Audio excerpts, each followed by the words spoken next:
하나밖에 없는 자리고, 어찌 보면 그 집안에 또 개인적으로나 국가적으로 큰 영광스러운 자리가 대통령의 자리가 아닌가 생각이 듭니다.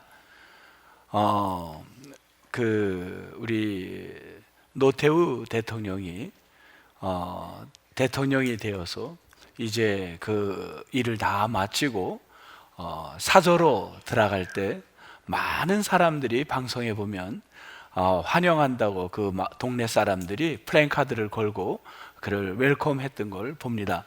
그러나 얼마 가지 않아 그분이 옥에 가게 될 때 사람들은 같은 마을에 살았다는 걸 수치로 생각하고 부끄럽게 생각하는 그런 모습들이 화면에 또 이렇게 볼 수가 있었습니다.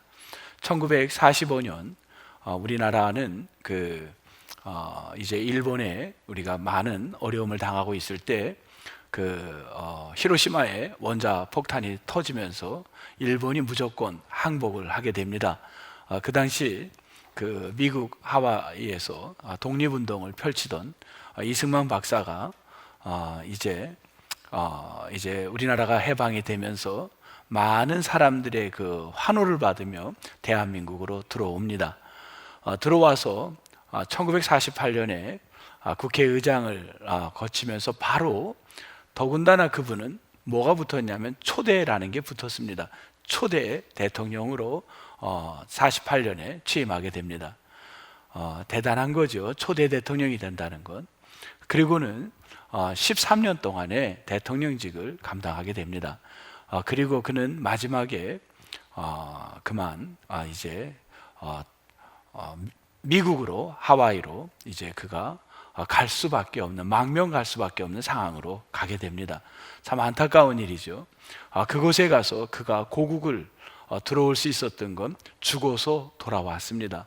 그의 시신만이 고국으로 돌아왔고, 돌아와서 장례는 가족장이라는 이름으로, 국가장으로 한 게 아니라 가족장이라는 이름으로 장례를 현충원에서 한 거를 우리가 알고 있습니다. 그렇게 참 존경받는 자리임에도 우리나라의 역대 대통령들 한 분 한 분을 보면 하나같이 다 마지막까지 잘 되시지 못한 분들이 너무 많았다는 겁니다. 참 이것이 우리 민족 역사의 안타까운 일이고, 우리 모두가 참 슬픈 역사의 또 현장을 보게 됩니다. 참 우리는 우리 후손들에게 어떠한 이제 우리에게 그것을 역사를 남겨줄까 할 때 참 안타까운 그런 현실을 우리가 계속해서 또 지켜보게 되고 있습니다. 저는 오늘 골로새서 4장 1절에 나오는 단어 하나를 가지고 이렇게 여러분들과 같이 연결을 한번 시켜보려고 합니다. 오늘 이제 3장을 이제 지난주까지 마치고 4장에 들어와서 상전이라는 단어가 등장합니다. 상전이라는 것은 이 단어가 큐리오스라는 단어인데 지금 앞장에서 연결이 된 거예요. 어떻게 연결이 됐냐면 이렇게 연결됐습니다. 아내들아, 남편들아, 대조가 된 거예요. 아내들아, 남편들아, 그 다음 자녀들아, 또 아비들아, 이렇게 연결을 시켰습니다. 그 다음에 종들아, 그리고 오늘은 4장에 와서 종에 대조되는 누가 나오냐면 상전들아, 큐리오스, 이렇게 나옵니다. 큐리오스라는 거는 종들을 말하는 겁니다. 종, 죄송해요. 그 주인을 이야기하는 겁니다. 주인을 이야기하는데 당시 사회에 로마 시대 때 그 당시에 길거리에 나가면 세 사람이 길을 지나가면 한 사람은 큐리오스, 어찌 보면 귀족이었고요. 두 사람은 다 노비들이었습니다. 당시 사회 제도가 그런 사회 제도였기에 그것이 특별한 일은 아니었습니다. 귀족과 종이 같이 살아가는 사회 제도 속에 사람들이 살아가고 있었던 때입니다. 많은 분들이 노비로 살고 있었을 때입니다. 그때 상전들이 가져야 될 덕목이 있었습니다. 덕목이 뭐였냐면 딱 오늘 본문에 두 단어로 나와 있습니다. 어떤 단어냐면 1절에 그리고 공평이라는 단어입니다. 1절을 보면 와 공평이라는 단어가 상전들이 가져야 될 이 덕목이었습니다. 그 신학에 있어서 굉장히 중요한 구약 성경에 계속 반복되는 단어가 있어요. 특히 예언서 같은 데 보면 그 아모스나 이런 데 보면 굉장히 많이 나와요. 그때 나왔던 단어가 뭐냐면 이 단어가 상당히 이제 이 우리 크리스천들, 우리 신학도들은 아마 다 이 부분을 많이 아는데, 채테크라는 단어와 미시파트라는 단어입니다. 이 채테크라는 단어는 의라는 단어입니다. 우리말로 하면 의야. 채테크. 다 사회적 약자를 향해서 했던 말입니다. 어떤 거냐면, 채테크는 도저히 받아들이기 힘든 사람들을 인정해 주는 거예요. 그리고 받아주는 거예요. 그리고 억울함을 갖지 않도록 해주는 거. 그러니까 사회적 약자들의 억울함을 갖지 않도록 이걸 도와주는 거, 받아주는 거, 이거를 뭐냐면 채테크, 의라고 해석을 했습니다. 지금 의가 상전들이 가져야 될 덕목 중에 하나라는 겁니다. 그 다음에 또 뭐냐면 공평이라는 건 미시파트라는 단어인데, 이 공평이라는 미시파트는 어떤 거냐면 차별하지 않는 거예요. 사람을 대할 때 저울추가 한쪽으로 기울어지지 않는, 유지하는 거, 편애하지 않는 거, 차별하지 않는 것, 이거를 뭐라 하냐면 공평이라고 이야기를 합니다. 상전들이 가져야 될 덕목 두 가지는 아주 성경에 분명하게 나왔습니다. 하나는 채테크, 하나는 미시파트, 뭐냐면 공평, 이거를 가지라는 겁니다. 그래서 이걸 갖기 위해서 우리는 인간들은 이걸 노력하지만, 성경에 많은 사람들이 왕들이, 구약 성경의 왕이나 많은 사람들이 채테크와 미시파트를 예언자들이 계속 이야기합니다. 너는 정의로워야 된다, 공의로워야 된다. 근데 시대마다 왕들이 이 채테크와 미시파트를 실천하기에는 힘들어요. 버거워요. 거의 그거를 가지 못합니다. 그런데 그거를 사람들이 그걸 이루기가 힘든 상황인데, 신약에 들어와서 그거를 이 의와 공평을 보여준 분이 있습니다. 그분이 누구죠? 예수 그리스도입니다. 예수 그리스도는 이 땅에 의와 공평을 보여주신 분이에요. 예수님이 아니고 인간들은 의와 공평을 실제로 실천하는 게 굉장히 버거운 겁니다. 예수님이 보여줬는데, 그래서 신약에 가면은 아까 상전이라는 단어를, 아까 큐리오스라는 그 헬라어가 어떻게 대치가 되냐면, 상전이라는 건 여기에 이렇게 유일하게 나온 거고, 보통은 큐리오스는 주님 할 때 주님으로 대치가 됩니다. 예수님에게 붙이게 돼요. 조금 더 쉽게 얘기하면 그 마태복음 16장에 베드로가 주는 그리스도시오, 주는 그리스도일 때 이 주가 큐리오스로 나와요. 주는 그리스도시오.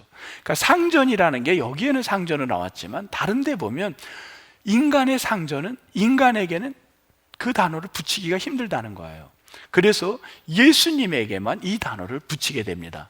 그래서 이 상전이라는 단어, 이 말은 우리가 상전된 자, 의와 공평을 실천하는 건 누가 우리의 롤 모델이냐면 예수 그리스도가 이 사회의 롤 모델이 되어야 될 줄 믿습니다.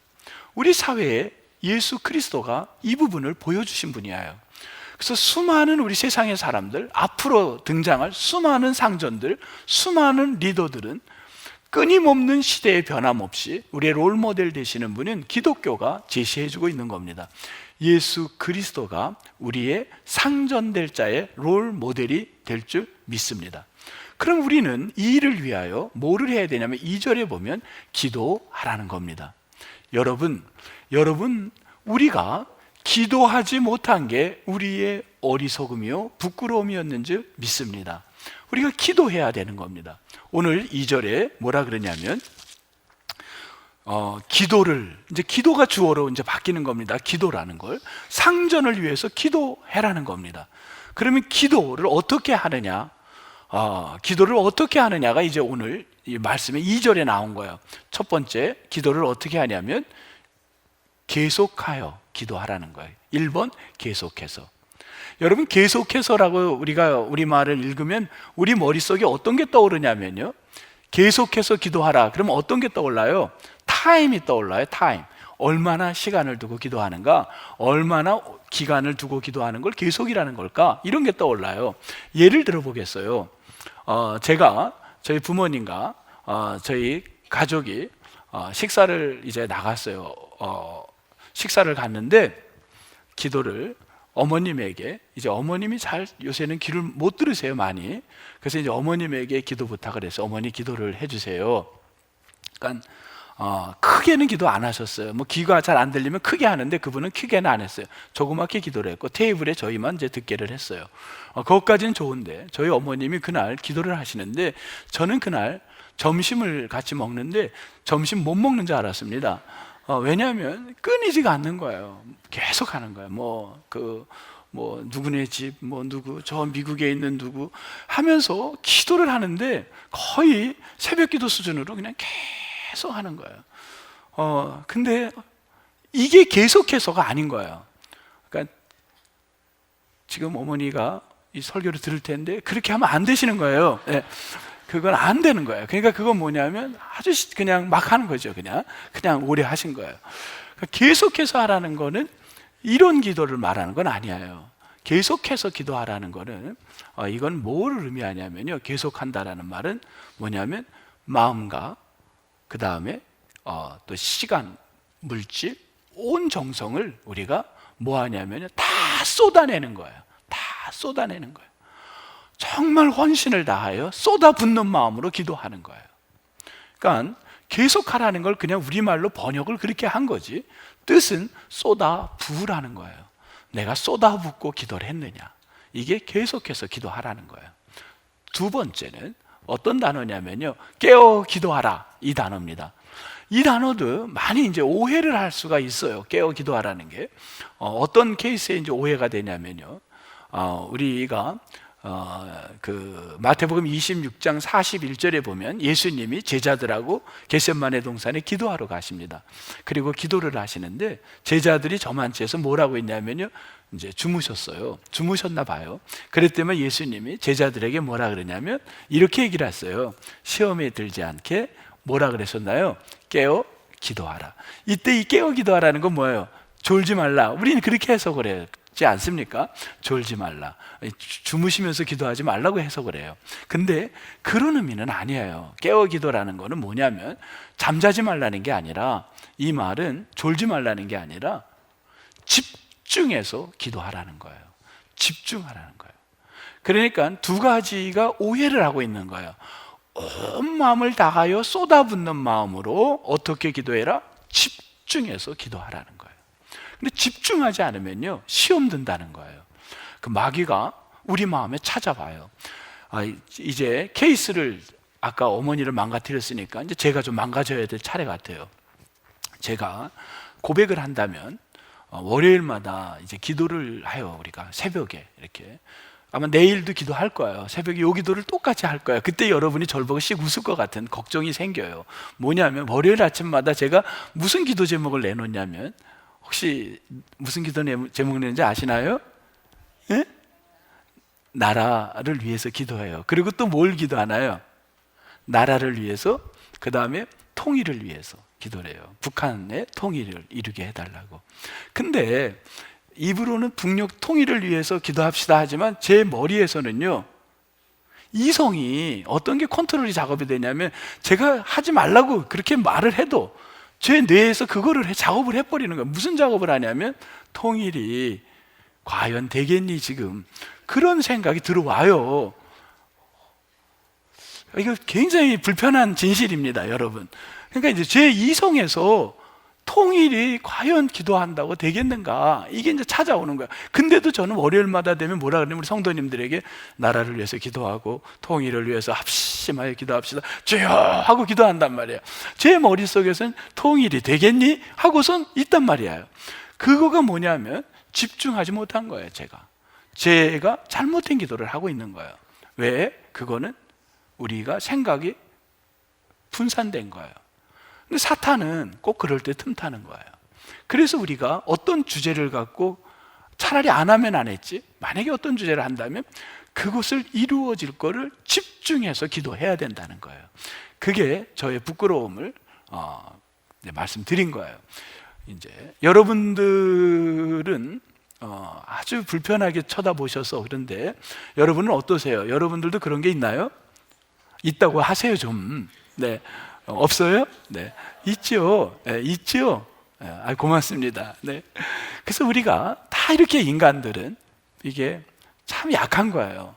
우린 기도를 하지만 실제로는 시간 타임의 어떤 거를 나는 계속 기도했다 생각을 하고 또 잠자지 않으면 깨어 있다고 생각하고 나는 졸지 않아, 나는 말등해, 뭐 그러면 난 깨어 있는 기도라고 생각하는데 그게 아니라 이렇게 저처럼 이렇게 딴 생각하면서 이렇게 기도하는 건 집중하지 못한 거예요. 저희 어머님처럼 오래 밥은 안 먹고 기도하는 것, 이게 계속 기도가 아니었다라는 것을 말씀을 드리면서 우리가 어떻게 기도할 거냐, 상전들을 위해서 의와 공평하시도록 그분들이 신앙을 가졌든 안 가졌든 롤 모델은 예수 그리스도밖에 없다는 겁니다.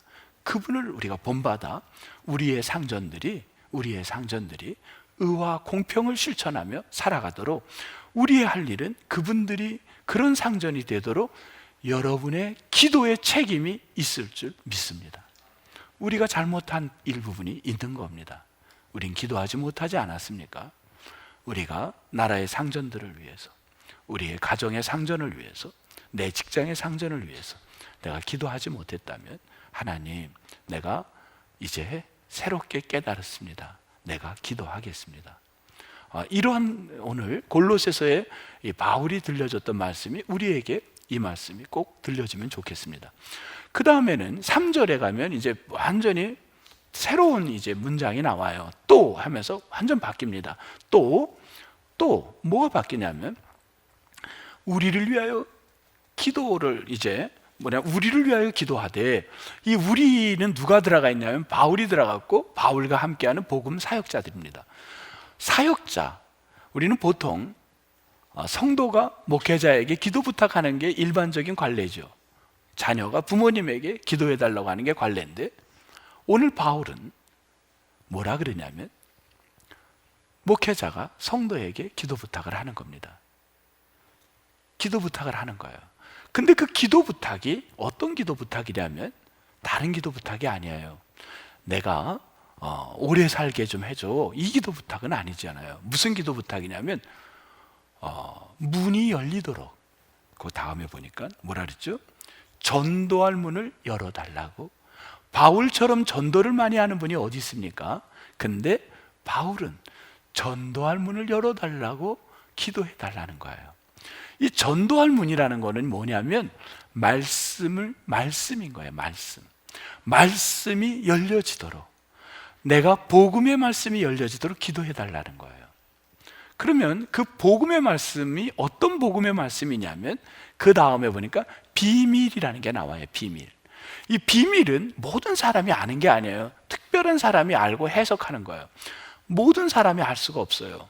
내가 비밀, 성경에 나온 비밀은 미스테리온이라는 단어인데, 이 비밀은 뭘 얘기하는 거냐면 이런 겁니다. 그리스도의 십자가 사건, 이 이야기예요. 주님의 십자가 사건, 주님의 십자가를 통하여 인간을 구원하는 사건, 이게 비밀인 거예요. 이거는 세상의 모든 사람은 이해할 수가 없어요. 크리스찬, 예수님을 신실하게 믿지 않고는 이 비밀을 알 수가 없는 거예요. 아무리 석박사가 있어도 알 수가 없어요. 근데 이 비밀을 어떻게 해달라는 거예요? 내가 이 비밀을 간직한 자가 되면 나만 알면 안 되잖아요. 지금 주변에 있는 내 가족, 이웃들이 죽어가는데 나만 이 비밀을 알고 혼자만 구원받으려고 하면 안 되잖아요. 이 비밀을, 복음을 전할 수 있는 문이 열리도록 날 위해서 기도해 주세요. 이게 바울의 자세예요. 여러분, 전도할 문이 잘 안 열리는 경험이 여러분 있나요? 여러분 전도가 제가 캠퍼스에 전도를 이제 아내하고 이렇게 나가면은 캠퍼스에 가서 전도를 하는데, 제 아내는 평신도고 저는 목회를 꽤 오래 했어요. 그리고 성경을 꽤 오래 공부를 했어요. 그런데 입이 안 열리는 거예요. 제가 예수 믿으라고 유학생들에게 전도를 하는데 전도가 안 되는 거예요. 제 아내는 평신도인데도 예수 믿으세요, 예수님 믿어야 구원이 돼요, 그 말을 하는데 저는 그 유학생들에게 말을 문이 열리지가 않는 체험을 했어요. 나쁜 체험을 해본 거예요. 그런 체험을 해서 너무 부끄러워가지고 그날 주일날 교회에 와서 성도분들에게 이런 얘기를 했습니다. 여러분, 제가 기도 부탁을 좀 하겠습니다. 제가 캠퍼스에 전도를 나갔는데 전도가 안 됐습니다. 말문이 막혔습니다. 저를 위해 기도해 주세요. 그랬더니만 성도님들이 자기들 전도 나갈 땐 그렇게 기도 안 하더니만 제가 전도 나간다니까 얼마나 그냥 막 울면서 기도하는지 거의 그냥 저가 죽을 죄인이 되다시피 저를 위해서 기도를 해줬는데 너무 고마웠습니다. 여러분, 전도할 문이 열려야 돼요. 복음의 문이 열려야 돼요. 아무리 오래 예수를 믿어도 목사도 전도가 안 되는 거예요. 여러분, 전도할 문을 열려줘야 하기를 축복합니다. 그래서 바울은 기도 부탁을 하는 거예요. 내가 사역자지만, 여러분들은 나는 복음서를 13편이나 썼지만 전도의 문이 늘 막힐 때가 있다는 거예요. 그러니까 바울의 고백인 거예요. 우리를 위하여 기도해 주십시오. 그러면서 바울은 내가 메인바 감옥에 지금 갇혀 있잖아요. 이 갇힌 게 너무 감사하다고 그 기도를 하는 거예요. 왜냐하면 왜 그랬냐면요, 메인게 우리 상식으로는 기도할 때 감옥에 갇힌 걸 기도할 게 아니라 감옥에서 나와야 전도가 되지 않습니까? 바울은 달랐어요. 내가 골로새 교회는 내가 가보진 않았지만 이 골로새 교회를 위해서 지금 집중하여 기도하고 집중하여 서신을 쓸 수 있었던 게 전도할 기회를 얻었다는 거예요. 그래서 그는 너무 감사한 거예요. 그래서 전도할 기회를 얻었다는 거예요. 그래서 내가 메인바 된 게 감사한 거예요. 어떤 환경, 우리는 흔히 요즘 그럽니다. 전도, 요즘 제가 전도 세미나를 갔다 오고 요번 주도, 그리고 막 영혼구원에 많은 생각을 하고 있는데 가는 데마다 그래요. 지금이 전도가 안 되는 때라고, 전도가 안 되는 때라고 그런 얘기를 많이 들어요. 그런데 생각해 보면요, 6.25 때도 전쟁 때도 복음이 전파됐고요, 지금 이 시대, 이 골로새서도 있을 땐요 그냥 짐승의 밥이 됐어요. 예수를 믿는다 그러면요. 그런데도 복음은 확장된 거예요. 어려운 시기에도 복음은 퍼져나가는 거예요. 우리 지난 수요일인가 우리 정찬영 목사님인가요? 그 이북에 그때 얘기 이렇게 하는데 너무 가슴 아픈 얘기를 했어요. 그런 환경에서 복음은 퍼져나가는 거예요. 열악한 상황에서 복음은 퍼져나가는 거예요. 가장 지금 전도할 수 있는 시기는 언제냐면요, 지금인 줄 믿습니다. 지금이에요. 그래서 우리는 전도할 문을 열어달라고 기도해야 돼요. 그래서 바울이 뭐라 그러냐면 이렇게 얘기를 합니다. 5절에 이런 얘기를 하는 거예요. 세월을 아끼라. 이것도 오해를 해요. 세월을 아끼라, 타임을 세이브하라, 이렇게 이제 생각을 해요. 시간을 전력하라는 걸 알아. 그게 아니라 이건 뭐냐면 기회를 잡으라는 거예요. 기회를 잡으라는 거예요. 내가 감옥에 있으면 이것도 감옥 안에서 나는 골로새 교회에 편지를 쓸 수 있으니 이것이 기회라는 거예요. 복음을 전할 타임, 이 기회를 놓치지 않겠다는 거예요. 그게 세월을 아끼라는 거예요.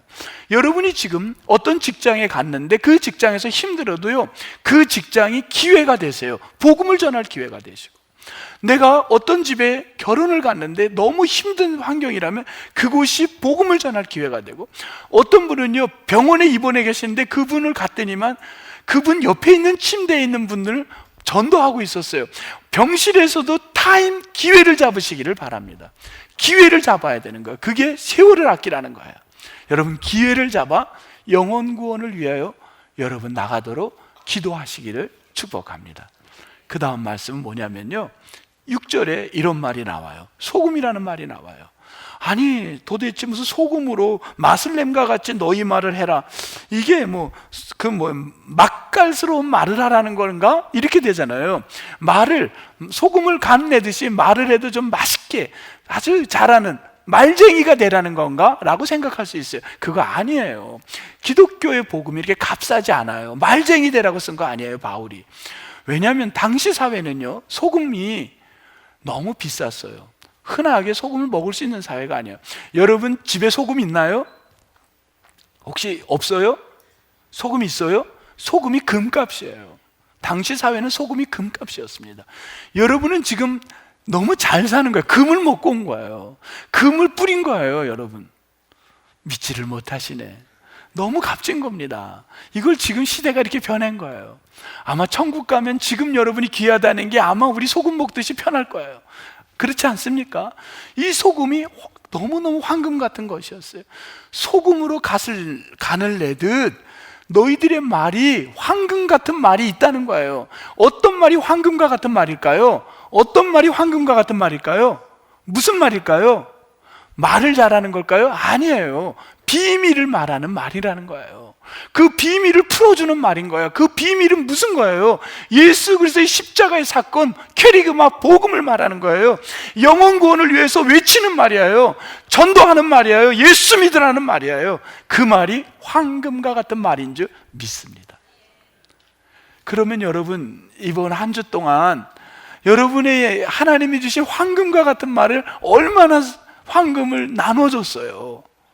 아니야, 이 황금은 나만 갖고 있어야 되고 갖고 있었습니까? 아니면 그 황금을 사람들에게 나누어 줬습니까? 우리가 황금을 기회가 있는 대로 나누어 주도록 그 일을 위해서 기도해야 되는 거예요. 하나님, 내가 황금을 전할 수 있도록 기도합니다. 도와주세요.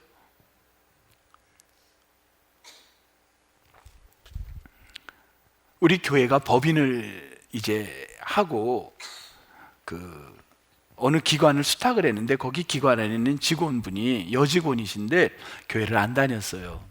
근데 그분의 기관장께서도 그분에게 교회를 이제 크리스찬으로서 이런 모습을 계속 보였겠죠. 이분이 몇 년 만에 교회를 나오셨어요. 이 자매가 교회를 나왔는데요, 너무 놀라는 일들이 벌어지는 거예요. 이 자매가 그전에는 골프 가고 가족들하고 놀러 가고 친구들하고 놀러 다니고 그런데 교회를 오고 나서는요, 2부 때 예배를 드리고는요, 지금 보니까 지금은 없는 것 같아요, 이 자매가. 그리고는요, 저 중층에서 안내를 하는데, 제가 여기서 이렇게 앉아서 지난번에 이렇게 예배 때 3부 때 이렇게 봤어요. 저기서 안내를 하는데요, 찬송을 부르면서 안내를 하는 거예요. 찬송. 그냥 안내만 하는 게 아니에요. 어서 오세요가 아니라 찬송을 부르면서 안내를 하는 거예요. 그렇게 변화가 된 거예요. 그리고는 아들을 전도를 하고요. 그 직장 동료들이 저한테 그런 얘기를 해요. 이건 그 동료들이 한 얘기예요. 목사님, 그분 완전히 달라요. 완전히 달라졌어요. 그리고 그 직장 동료들이 곧 교회 나올 것 같아요. 제가 보니까 한 사람이 변화되니까 주변이 달라져요. 또 우리가 한 분을 얘기를 해볼게요. 여러분들도 다 비슷할 거예요. 이분은 자녀들을 교회로 수년 전에 내보냈어요. 자녀들 가족을. 근데 그 자녀들이, 엄마는 썬데이에도 가게 문을 열어야 되기 때문에 너네들이 대신 가라. 그리고 딸과 사위가 교회를 나왔어요. 그런데 이사를 가게 됐어요, 딸네 가족이. 그러니까 이 엄마가 아이고, 안 되겠다, 내가 나가야 된다. 그래서 엄마가 나오고는 가게를 주일날은 문을 클로징한 거예요. 닫았어요. 그리고는요, 문을 닫고는 놀라운 일들이 벌어지기 시작해요. 가게 직원들이 교회를 나오는 거예요. 가게 직원이 나오니까 그 직원의 가족이 나오는 거예요. 그리고 이분이 운영하는 가게에 거래하는 사람들이 교회를 나오는 거예요. 거래처 사장. 왜? 이분 안에 황금과 같은 비밀을 갖고 있으니까 그런 일들이 벌어져요. 그리고는 또 그 가족이, 또 신앙이 조금 멀어져 있던 분이 또 남편도 열심을 다해 신앙생활을 다시 회복하는 걸 봐요. 이게 뭔가요? 한 사람으로 말미암아 주변 사람들이 복음이 퍼져가는 거예요. 그냥 이걸 한번 우리 차집사님이 이렇게 한번 만들어 봤어요. 한번 볼까요? 노란색이 여러분이라고 합시다. 내 주변에 나로 말미암아 어떻게 되나요? 복음이 황금과 같은 말 비밀을 우리가 전할 때 퍼져가는 거예요. 그럼 그걸 받은 사람 내 집을 통해서 또 어떻게 되나요? 또 퍼져가는 거예요. 퍼져가는 거예요. 온 도성이 어떻게 될까요? 복음의 문으로, 황금의 문으로 우리가 퍼져나갈 때 놀라운 역사가 일어나게 될 겁니다. 여러분 믿습니까? 저는 대림절을 맞이해서 오늘 두 가지를 여러분에게 바울의 골로새서를 통해서 전하는 겁니다. 기도합시다. 첫 번째는 상전을 위해서, 우리의 앞으로의 의와 공평을 실행할 상전, 예수 그리스도가 모델이 됩니다. 그분을 모델로 삼고 나갈 우리의 상전이 될 수 있도록 여러분은 기도의 의무가 있습니다. 기도해야 합니다. 둘째로, 우리 기도는 뭐 해야 되냐면, 우리는 이 대림절 기간에 어떤 걸 기도해야 되나요? 내 입에서 비밀, 복음의 비밀을 누군가에게 전해야 됩니다. 가만히 있으면 안 돼요. 열심히 전해야 돼요. 황금을 나눠줘야 돼요. 저는 내년에 우리 교회는 지속적 이 복음 전파를 위한 일들을, 비전을 갖고 나갈 겁니다. 내년 2025년 영혼 구원을 위하여 우리 교회의 궁극적 가치와 비전은 이 일입니다. 영혼 구원을 위하여 열심히 사역을 할 거고, 같이 여러분과 함께 뛸 겁니다. 여러분, 이 일을 위하여 기도해야 합니다. 이 일을 위해서 우리 교회가 어떻게 기도한다? 어떻게? 계속해서 정말 다 쏟아붓는 마음으로 깨어 기도하는 건 뭐라고요? 집중해서 기도하는 여러분들 모두가 이 대림절 기간이 되기를 주님의 이름으로 축복합니다. 기도하시겠습니다. 하나님, 저희들에게 이 시대에 두 가지 기도 제목을 오늘 주셨습니다. 하나는 상전을 위해서 기도하라. 가정의 상전, 또 직장의 상전, 국가의 상전, 기도하기를 원합니다. 두 번째는 우리가 기회가 있는 대로 비밀을 나가서 전할 수 있는 복음의 문이 열려달라고 우리에게 기도해야 합니다. 주님, 이 두 가지 사명을 갖고 대림절 기간을 나가는 온 성도들에게 큰 축복을 허락하여 주옵소서. 예수님 이름으로 기도합니다. 아멘.